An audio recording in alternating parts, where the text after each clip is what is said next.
सी scheme स्थित Mahavir Digambar Jain senior secondary school Jaipur में 17 सितंबर को होने वाली वैश्य महापंचायत को लेकर एक विशाल मीटिंग का आयोजन हुआ। आयोजित होने वाली वैश्य महापंचायत की विशाल मीटिंग में सामाजिक सरोकार से परिचय रखते हुए वैश्य समाज से सम्मानित बंधुओं में प्रथम महिला महापौर ज्योति खंडेलवाल, शरद खंडेलवाल, पूर्व विधायक कालीचरण सर्राफ, सुभाष गोयल और वैश्य समाज की गण्यमान्य अतिथिगणों की मौजूदगी में यह मीटिंग हुई। रूपरेखा तैयार की गई कि किस प्रकार से वैश्य महापंचायत को सफल बनाया जा सकता है और हम इसके पूर्ण सफल होने के लिए हमारी समस्त टीम द्वारा क्या क्या कदम उठाए जा रहे हैं। मीटिंग की और जरूरत होने पर क्या क्या त्वरित कदम वैश्य समाज के हित में आप समाज बंधुओं के लिए उठाए जा सकते हैं। आइए हम खुद ही देखते हैं और सुनते हैं कि सुभाष गोयल ने आगामी 17 सितंबर को होने वाली वैश्य महापंचायत को लेकर उन्होंने न्यूज फ्लैश टीवी चैनल के रिपोर्टर नवीन पारिक को क्या क्या कहा। इस महापंचायत की सफलता को लेकर क्या और किस प्रकार की रूपरेखा तैयार की गई है और क्या क्या कार्यक्रम आयोजित होने जा रहे हैं। आज तक दुनिया में कभी नहीं हुई, लेकिन ये तभी होगी अपने रिश्तेदार, दोस्तों को, भाइयों को, हमको सब कुछ छोड़ करके वहां पहुंचना है, क्योंकि हमारी बात एक अपने आप में ताकत है और ये हमारी आने वाली पीढ़ी को भी फायदा देगी। ये मत सोचिए आज हमको ही फायदा देगी, क्योंकि हमारे लोग उन्होंने ये करके गए थे, वो आज हमारे काम आ रही है। तो हमको इसमें अधिक से अधिक जुड़ना है। 10 तारीख को, 17 तारीख को, 7 बजे बहुत काफी और सभी व्यक्तियों की मीटिंग हो रही है। मैं आपको जानकारी दे दूं, रेगुलर हो रही है, व्यापारियों की भी हो रही है, सबकी भी हो रही है। और मैं घोषणा करना चाह रहा हूं आज मंच के नाते, क्यों मैं राजस्थान का भी प्रदेश अध्यक्ष हूं, इसीलिए हम दोनों दिन आपके मैराथन वाले दिन तो वैसे भी सुबह सुबह का काम रहेगा तो हमारे प्रतिष्ठान बंद रहेंगे, लेकिन हम अपने व्यापारियों से अपील कर रहे हैं कि 17 तारीख को जो भी वैसे समाज के अपनी प्रतिष्ठान बंद रखे और अपने उसमें आहुति दे, अपनी भागीदारी दे। ये हम इस बात की भी घोषणा कर रहे हैं। एक बात और बताना चाहूंगा इसी मंच के माध्यम से, एक हमारी कहीं ना कहीं थोड़ी कमी रहती है।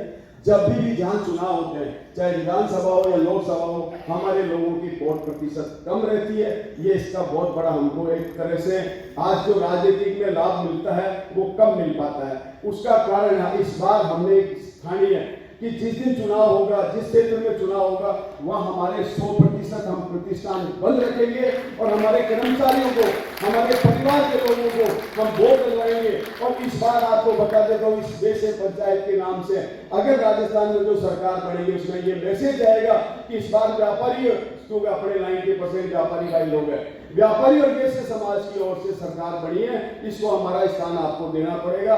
मैं आपको ये पक्का बताता हूँ और इस बार निश्चित होगा अगर हमने ठान लिया और लेके रहेंगे।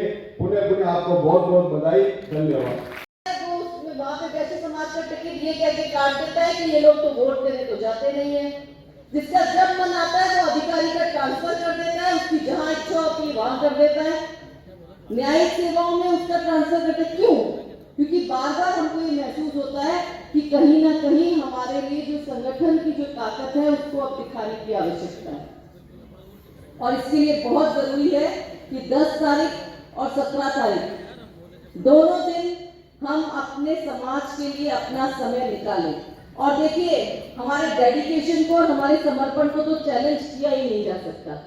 अगर हमने व्यापार में ठान लिया कि हम अपना व्यापार 0 से शुरू करते हैं, हमारा व्यक्ति, हमारा युवा भी अगर उसका भी एस्टेब्लिश व्यापार है तो भी अगर उसने ये ठान लिया कि नहीं मुझे नया बिजनेस करना है, तो वो अपना 0 से बिजनेस शुरू करता है और 0 से शुरू करके उसको हाइट पर पहुंचा देता है। क्यों? क्योंकि उसमें समर्पण देता है, समय देता है, उसमें पूरा डेडिकेशन देता है। तो हमारे अंदर समर्पण की कोई कमी नहीं है। अगर हम ठान लें तो हमारे जज्बे में कोई कमी नहीं है।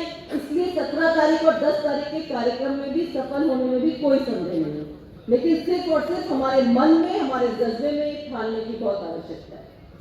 देखिए, ये कह देना कि राजनीतिक रूप से लाभ मिलता है, राजनीतिक रूप से लाभ मिलता है या राजनीतिक रूप से फायदा इससे ज्यादा महसूस होता है, मैं नहीं मानती ऐसा।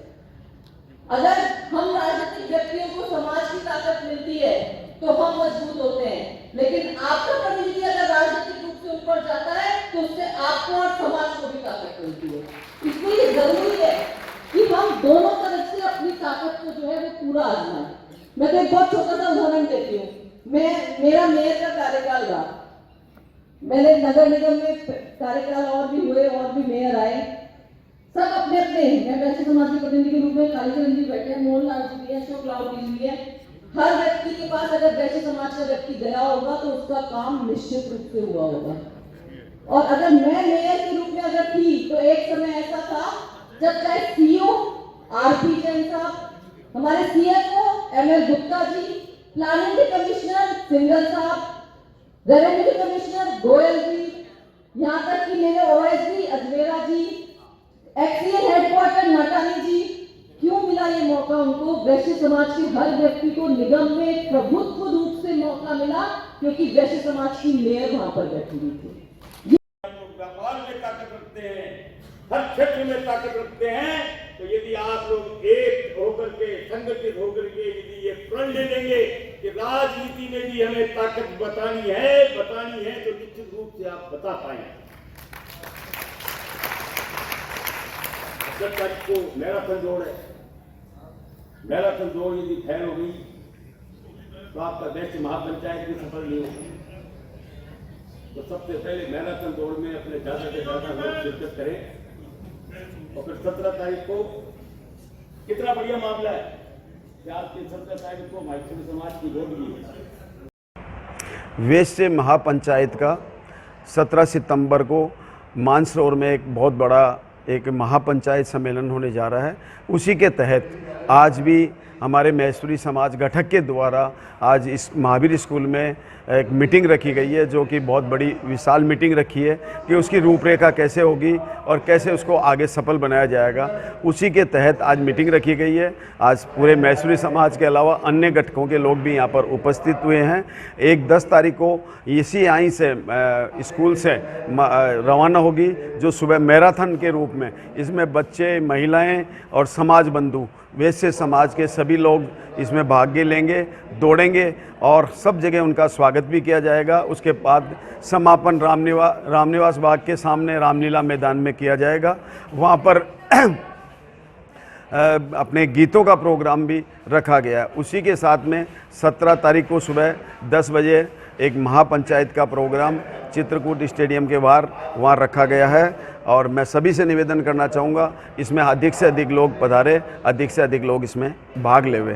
जी, आप थोड़ा ये बताएंगे कि इसकी विस्तृत कार्यक्रम की रूपरेखा के संदर्भ में कि इसका एंट्री करने के लिए, इस प्रोग्राम में एंट्री करने के लिए किस प्रकार का मतलब कोई फॉर्म व्यवस्था या ऑनलाइन या वेबसाइट लिंक वगैरह कुछ मिलेगा जो इसमें मैराथन में पार्टिसिपेट करें?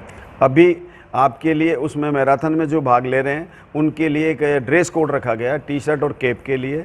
तो ऑनलाइन पोर्टल पर ये सभी के व्हाट्सएपों पे डाला गया है। आप उसमें क्लिक करेंगे, आप बहुत ही इजी तरीके से आप अपना नाम, अपनी टी शर्ट की साइज़ और अपने मोबाइल नंबर फीड करेंगे और वो आपको तुरंत लिंक मिल जाएगा। उसी के साथ में आपको एक कोड वर्ड मिलेगा, वो कोड वर्ड यहाँ आप आकर के बताएंगे तो उसी कोड वर्ड के साथ में आपको टी शर्ट और उसका जो पैकेट है वो आपको मिलेगा।